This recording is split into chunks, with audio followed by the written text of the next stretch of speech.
KBS 7시 뉴스 함께하고 계십니다. 지금 시각은 7시 26분입니다. 자, 이제 시끌시끌했던 국회의원 선거가 끝났습니다. 전국적으로는 여소야대, 그리고 강원도는 반대로 야소여대로 이제 결과가 나왔습니다. 오늘 정가직설에서는 이번 선거 결과에 대한 각 도당의 입장과 향후 대응에 대해서 자세히 들어보겠습니다. 오늘 함께할 두 분 먼저 소개해드리겠습니다. 더불어민주당 강원도당 유재범 정책차장, 그리고 국민의힘 강원도당 김도윤 사무부처장 나오셨습니다. 안녕하십니까? 안녕하세요. 예. 자, 먼저 강원도에서는 국민의힘이 6석, 그리고 더불어민주당이 2석으로 지난 총선과 이제 같은 결과가 나왔습니다. 양 도당 모두 입장은 미리 밝히셨는데 오늘 좀 더 자세히 말씀을 들어보겠습니다. 국민의힘 입장부터 말씀해 주시죠. 네, 국민의힘은 도민께서 보내주신 성원에 힘입어서 큰 성과를 거둘 수 있었습니다. 반면 전국적으로는 매서운 민심의 회초리를 피할 수 없었습니다. 투표로 나타난 민심을 받들겠습니다. 더 낮은 자세로 강원특별자치도의 도약을 위해 힘을 모으겠습니다. 아낌없는 응원을 보내주신 도민 여러분과 당원 동지분들께 깊은 감사를 드립니다. 더 열심히 뛰겠습니다. 네, 더불어민주당의 입장은 어떻습니까? 네, 뭐 전국적으로는 이제 더불어민주당 161석, 그리고 이제 더불어민주연합이 이제 14석, 총 175석으로 4년 전 180석의 범관의 의석을 또 국민들께서 허락을 해주셨습니다. 그래서 그러나 이제 강원도에서는 이제 앞서 말씀 주신 것처럼 이제 현역 국회의원이 허영, 송기현 두 현역 의원만 이제 외에는 이제 당선자를 배출하진 못했는데요. 예. 그럼에도 불구하고 이제 두 현역 의원에게 이제 다시 한번 4년 동안 일할 기회를 주신 도민 여러분들께 이 자리를 빌어서 감사드린다는 말씀을 드리고 싶고요. 더불어민주당은 이제 11일 논평을 통해서 총선에 나타난 도민의 뜻을 겸허히 받아들이겠다. 원내 일당으로서의 책임감을 가지고 강원특별자치도의 완성과 민생을 위해 노력하겠다라고 밝혔습니다. 예, 네. 저희도 최선을 다하도록 하겠습니다. 예. 이제 뭐 핵심은 이 총선이 끝났으니까 이제는 조직 변화를 좀 해야 되지 않습니까? 다음을 위해서. 근데 더불어민주당이 좀 준비를 많이 해야 될 것 같습니다. 먼저 뭐 강원도당 위원장 선출도 좀 바로 해야 되죠. 네, 일단은 지금 허영 국회의원이 이제 직무대행을 맡고 있고요. 아마 7월 달까지는 직무대행을 맡을 예정입니다. 이제 7월 이후에는 더불어민주당은 이제 전국에 있는 이제 254개 지역위원회, 지역위원장 공모를 이제 진행을 하고, 그다음에 이제 17개 시도당 위원장을 선출하는 절차를 갖게 됩니다. 이제 그 절차가 이제 마무리되면 그 절차와 함께 이제 당 대표와 최고위원을 이제 다시 뽑는 이제 전당대회 일정까지 바쁘게 진행이 되는데요. 네. 더불어민주당은 이제 임기 2년의 도당위원장이 이제 2026년 총선을 지방선거를 죄송합니다. 네. 주도해야 되기 때문에 예. 그 점에 있어서 좀 도당위원장의 역할이 좀 중요하고, 보통 이제 현역 의원이 맡는 게 관리였으니까요. 예. 아마 7월 달까지는 좀 더 추이를 지켜봐야 할 것 같습니다. 예, 뭐 계속 하실 수도 있겠군요. 예. 그거는 이제 상황을 좀 봐야 될 것 같습니다. 네. 지방선거가 2년 좀 넘게 남았다고 하지만 벌써 좀 미리 얘기가 많이 나오지 않습니까? 강원도당 입장에서도 많이 준비를 벌써 시작하려고 하겠네요. 그렇죠. 이제 입지자들도 사실은 이번 총선 때 이제 많이 활동을 좀 하셨고, 이제 본격적으로 이제 내년부터는 이제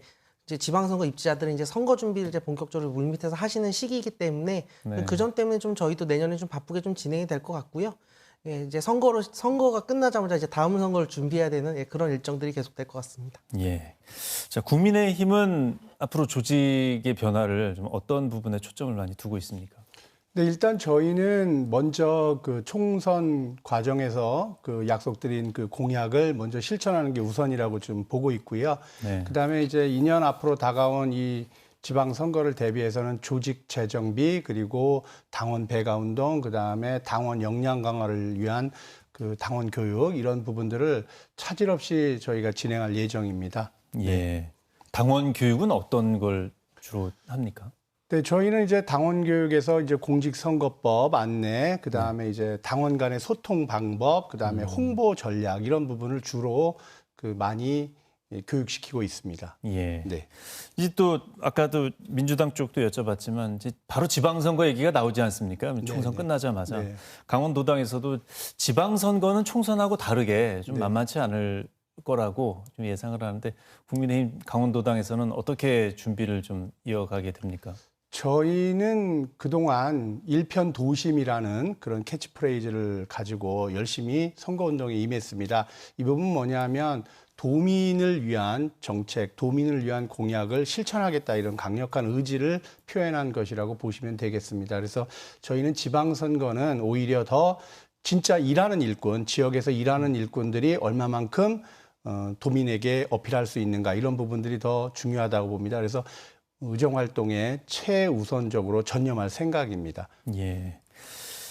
이제 또 이 지역의 이슈를 보자면 강원특별자치도법 개정이 있지 않습니까? 이제 네. 3차 개정을 준비하고 있는데 강원도의 경우도 이제 정치력 확대를 해서 좀 더 큰 폭의 개정을 해야 되는데 지금 이제 중진 의원이 많아지다 보니까 뭐 정치력 강화 얘기도 많이 나오지 않습니까? 중앙 정치권에서도 이렇게 중진 의원이 많아지는 게 어떻게 좀 긍정적인 효과가 있을 거라고 보십니까? 네, 그렇죠. 지금 사실은 우리가 강원도는 윤석열 대통령의 외가로서 저희가 많은 정치적인 입지가 강화된 부분이 있습니다. 그래서 40년간 미뤄졌던 강원도 수건 사업이 지금 차질 없이 진행이 되고 있습니다.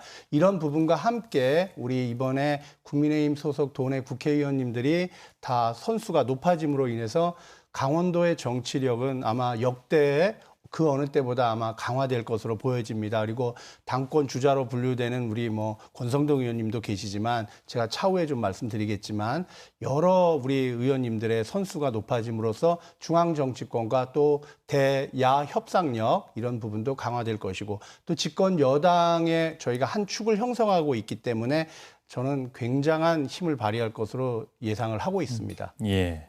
더불어민주당 쪽에서는 강원특별법 3차 개정에 대해서 좀 어떤 준비를 하고 있습니까? 예, 아까 김도윤 부처장께서 말씀 주신 것처럼 이제 강원도에서 이제 초선 의원이 없어졌습니다. 이제 더불어민주당의 경우도 이제 허영 국회의원이 재선 의원이 됐고, 네. 이제 원주울의 송기영 국회의원도 이제 3선 중진 의원이 됐습니다. 그래서 당 내에서도 국회 내에서도 중요한 요직을 더 맡을 확률이 높아졌고요.